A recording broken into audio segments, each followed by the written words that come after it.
Bine v-am găsit, bine v-am regăsit, dragilor din Zodia Balanță, oriunde v-ați afla. Bine ați venit tuturor pe canalul meu Tarot Flor de Loto la o nouă lectură generală pentru ultima perioadă a lunii septembrie, mai precis perioada cuprinsă între 22 septembrie până pe 30 septembrie. Așa că toți cei care aveți Soarele, Luna, Venus, Ascendentul sau oricare alt aspect astral important pentru voi din harta voastră natală și care are legătură cu Zodia Balanță, această lectură este de asemenea și pentru voi. Ca de fiecare dată, nu uitați, voi sunteți stăpânii propriei voastre vieți prin alegerile și deciziile pe care voi le luați. Așa că, fiind o lectură generală, vă rog să luați decât ceea ce rezonează cu voi, iar restul lăsați-le să zboare în univers, pentru că sigur sunt pentru alte energii care într-o mai mică sau mai mare măsură au o legătură cu Zodia Balanță, mă scuzați. Dragilor,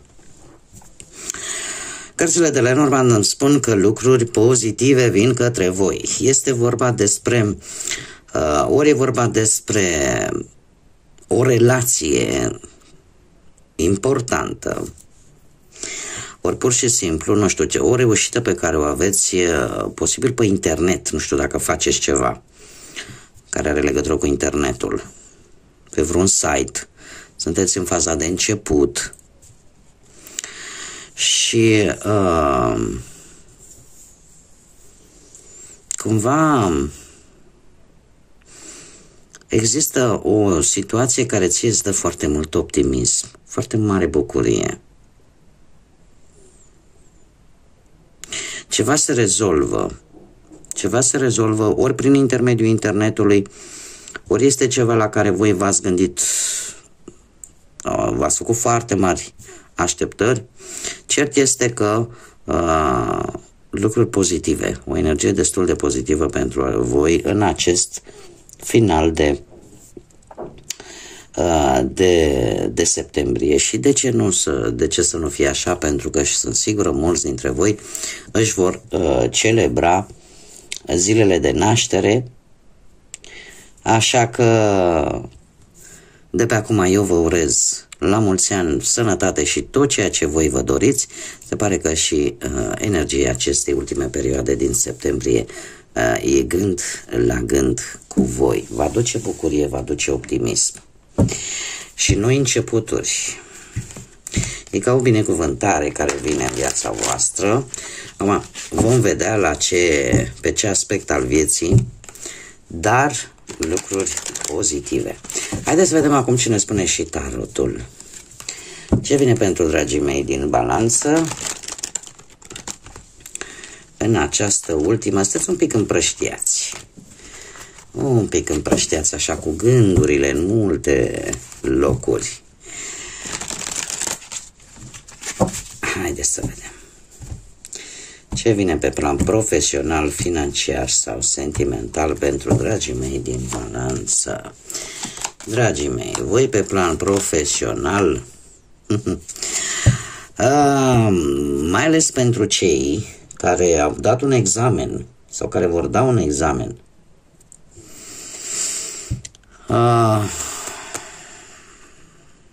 am zodii de pământ, Taur, Fecioară, Capricorn și de asemenea puteți fi voi sau alte zodii de aer, Gemeni, Balanță la fel ca și voi sau Vărsător.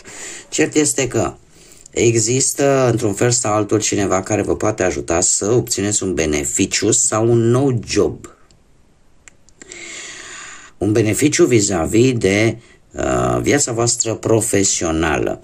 Avem judecata care îmi vorbește de o schimbare pozitivă, o posibilă reconciliere cu cineva de pe la locul de muncă, da? Cu o nouă înțelegere, doar că cumva tot efortul vostru va fi valorat pozitiv la locul actual de muncă. Singurul avertisment cu care vine această carte, nu gândiți înainte de cum să spun eu, înainte de, stați că să nu zic o prostie, Important este să nu aveți prejudecăți, nu vă formați prejudecăți vis-a-vis de nimeni și de nicio situație, mai ales dacă e legată de muncă sau de cariera voastră profesională. Nu judecați lucrurile decât la o simplă imagine și bine ar fi nici să nu participați cu alți colegi de muncă, cu alte persoane din spectrul ăsta profesional la tot felul de prejudecăți. De ce? Pentru că vă pot cauza. O prejudecată este atunci, nu, când ne formăm o idee decât văzând persoana, neștiind nimic de respectiva persoană, neștiind potențialul respectivei persoane, dar deja ne formăm o idee importantă despre această persoană. Așa că aici probabil că ar trebui să aveți un pic de grijă. Nu judecați faptele și oamenii după aparențe. Și cu asta am încheiat. Dar, într-adevăr, voi sunteți foarte hotărâți și sunteți... trebuie să aveți mare grijă să nu reacționați un pic exagerat în anumite momente. Sunteți foarte logici, foarte raționali, foarte independenți și trebuie să vă mai spun un lucru. Sunteți foarte... În această ultimă perioadă din septembrie, vă impuneți punctul de vedere. Sunteți foarte direcți în conversație și vă impuneți punctul de vedere sus și tare, lucru care va duce către sfârșitul lunii la ideea, domne, într-adevăr, cum să zic eu, dacă țineți cont de a nu judeca oamenii și faptele după aparențe, de ce? Pentru că lucrul ăsta vă poate altera conviețuirea la locul de muncă. Dar faptul că voi spuneți exact ceea ce vă doriți, care este punctul vostru de vedere în fața probabil al unui șef, care e posibil să fie, sau un asociat să fie mai mult sau mai puțin de vârstă cu voi, că vă spuneți punctul de vedere într-o manieră rațională, logică și corectă, asta vă poate ajuta în cum să spun eu, o șansă pozitivă va fi pentru voi, să profitați de o șansă pozitivă pentru voi la locul de muncă. Sau pur și simplu se face ceea ce este corect, se face ceea ce este drept și se schimbă ceva important. Este ceva necesar, este o schimbare necesară, în mare parte sunt schimbări pozitive. Dar în același timp e și o lecție importantă pentru voi.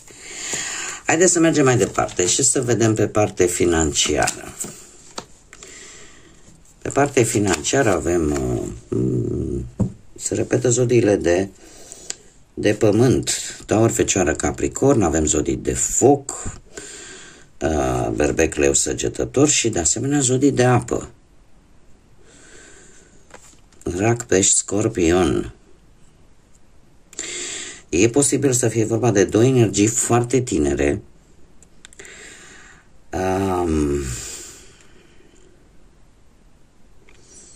care într-un fel sau altul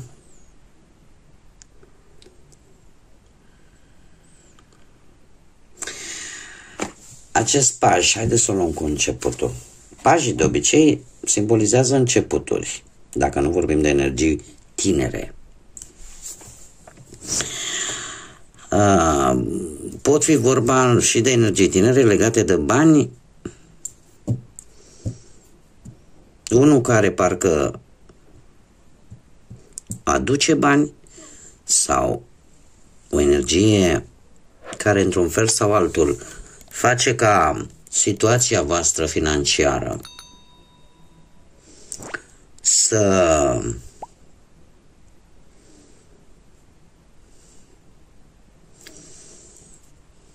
se îmbunătățească oarecum. Este foarte interesant că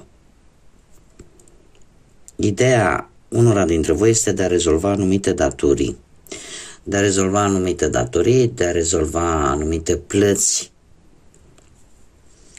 și într-adevăr aveți parte cu acest paj de monede, de acea, exact cum am mai spus, de a spune, domne, știi care e problema? Eu, nu știu, îți fac cu tare lucru, dar vreau banii ăștia. Adică vă valorați munca voastră de așa manieră și expuneți, adică argumentați de ce aveți nevoie de banii respectivi, pentru că, uite, asta știu să fac. Dar vă spuneți punctul de vedere într-o manieră care să vă ajute să obțineți acea recompensă bănească.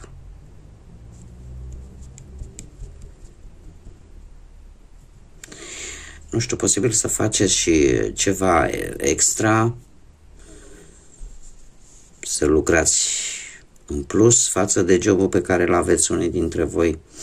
Acest cavaler de bâte, cavalerul ăsta de bâte îmi spune totuși că surprize bănești veți avea până la sfârșitul lui septembrie. Este adevărat, nu cantități foarte mari,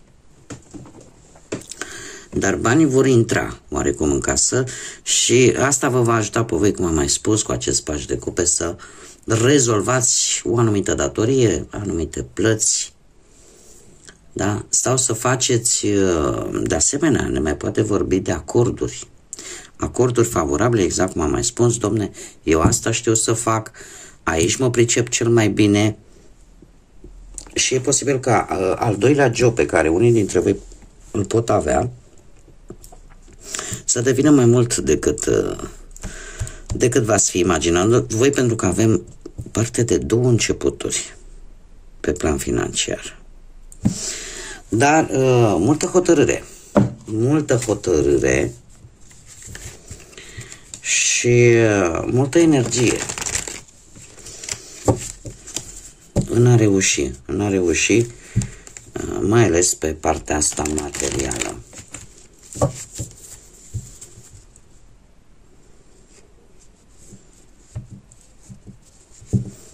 Este foarte interesant că avem cele trei elemente, pământ, foc și apă, mai puțin elementul vostru. Dar lucrurile stau destul de bine. Haideți să vedem pe partea sentimentală.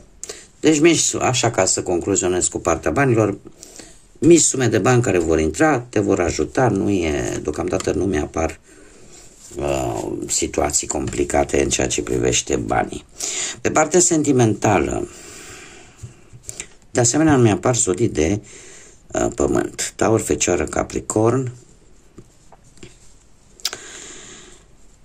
Dragii mei dragi, acest 6 de cupe vorbește de o nostalgie. De o nostalgie din trecutul vostru, poate în relația voastră vă cunoașteți poate de foarte multă vreme, sau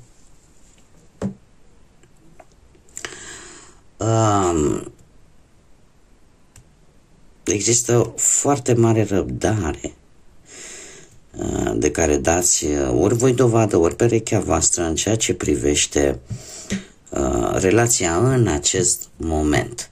De ce? Unul dintre voi e cumva, nu că neapărat foarte nostalgic, dar cumva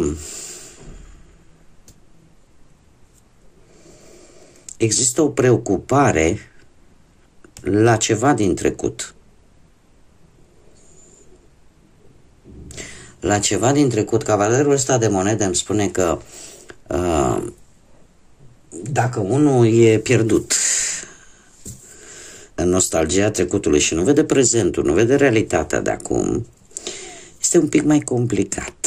De ce? Pentru că, în general, zodiile de pământ sunt foarte terenale, foarte ancorate cu ce este real. Și aici mie mi-apare un soi de un pic cu căpușorul în aer, așa.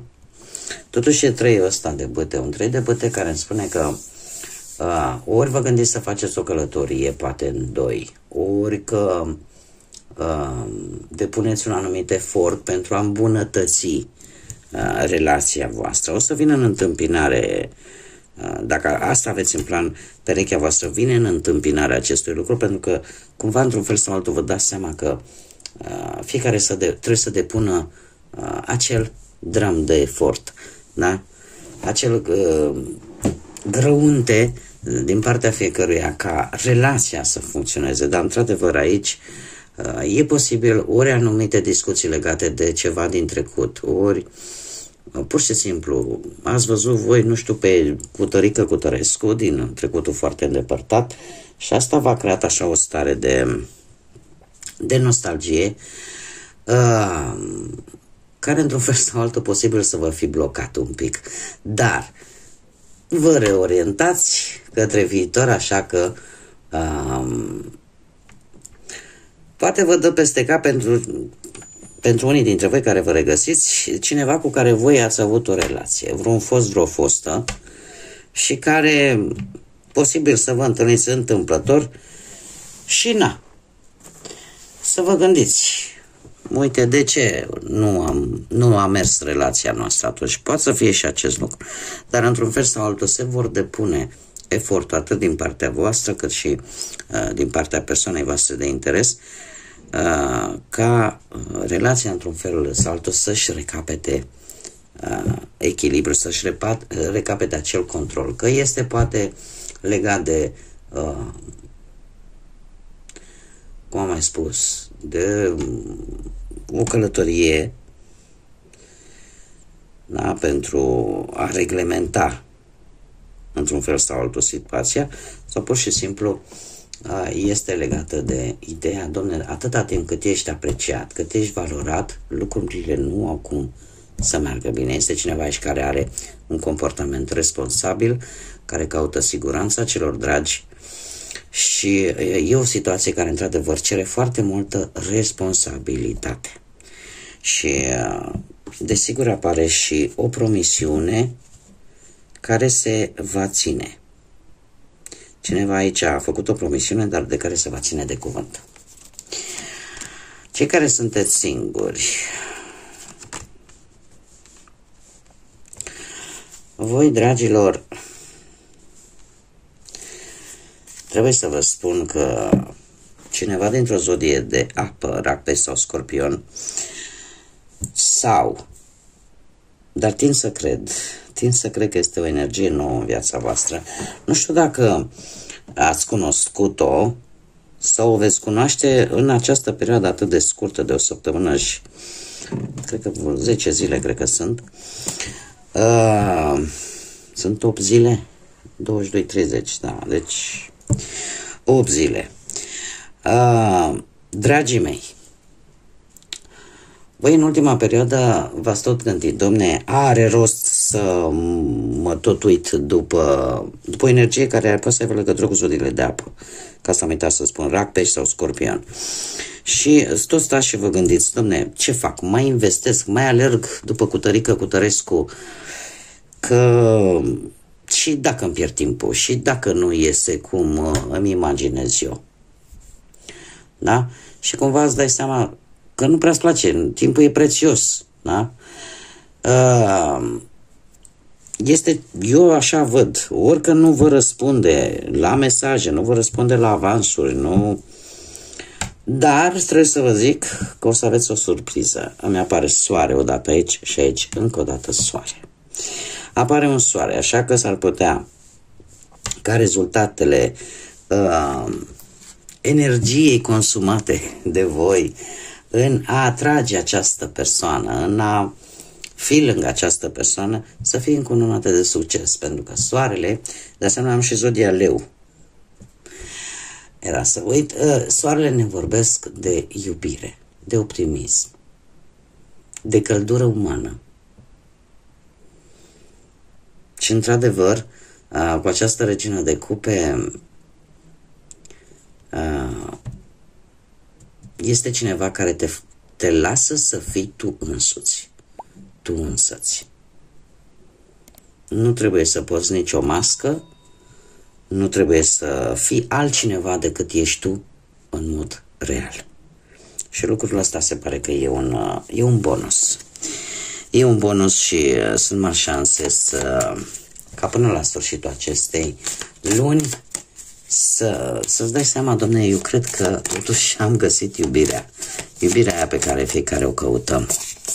Haideți să vedem și un mesaj pentru dragii mei din Balanță pentru această perioadă. Și avem transformare, se rup lanțurile, dragilor, avem numărul 32 sau numărul 5. Numărul 5 care lăsă la o parte faptul că vine cu schimbări, vine cu lucruri la care trebuie să vă adaptați, din mers, vine cu noi experiențe, ne vorbește de libertate, de schimbare și de faptul că vor veni situații unde voi trebuie să fiți foarte flexibili și să vă adaptați din mers. Acum, mesajul în sine, ce ne spune?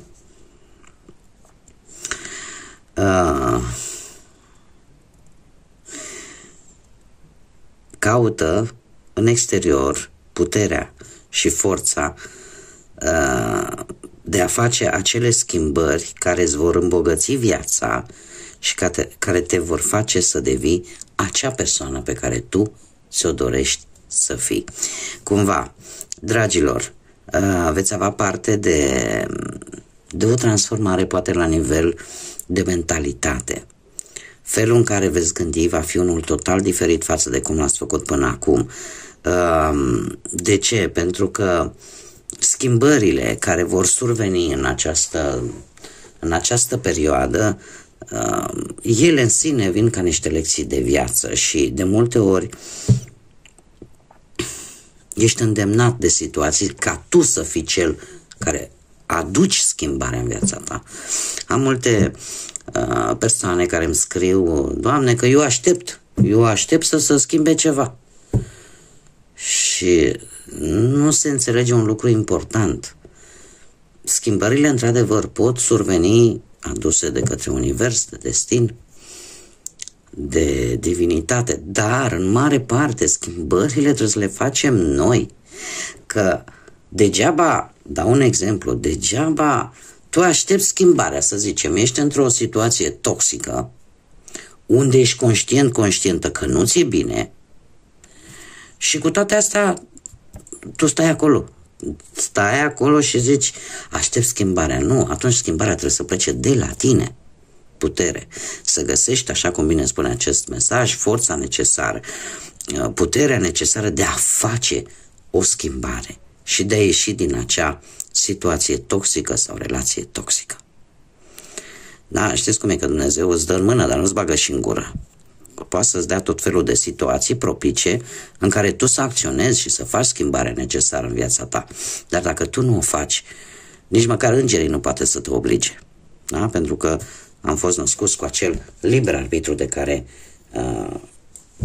inclusiv ființele celestiale țin cont. Bun, dragilor, cam atât am avut pentru voi.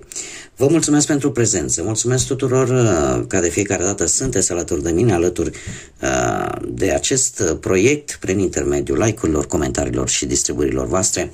De asemenea, vreau să am promis și mă țin de cuvânt la acest set de lecturi, dragii mei, o sugestie pe care e izvorâtă dintr-o întâmplare cu cineva și m-am hotărât ca la acest set de lecturi să o spun la toate zodiile. Dragii mei, nu puteți face un bine, cel puțin nu faceți rău și tot este un câștig. Atât am vrut să spun și eu vă doresc un final de septembrie cât mai liniștit, să aveți parte de niște zile de naștere sărbătorite cât mai frumoase, să fie pe placul vostru și să primiți ceea ce voi așteptați să primiți. Până data viitoare, când ne vom reîntâlni la o nouă lectură, eu vă doresc tot binele din lume, la mulți ani tuturor balanțelor care își vor celebra ziua de naștere, încă o dată și, desigur, multă iubire, multă lumină în suflete, în gânduri și multă iubire, dragilor.